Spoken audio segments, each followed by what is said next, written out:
Good evening everyone, I'm back again. So in this video I'm going to teach you how to fix your broken memory card with rabbit urine.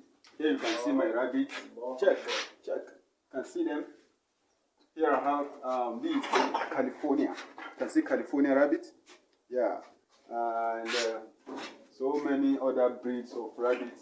This New Zealand, this Selema chinchilla.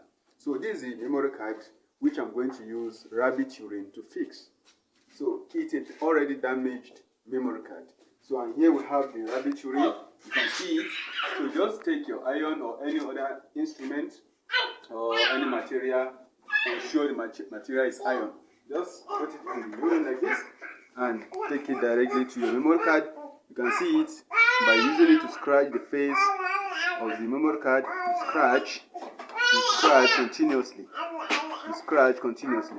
So rabbit urine contains some chemicals like the nitrogen, phosphorus, and the potassium. So all these things, they are liquid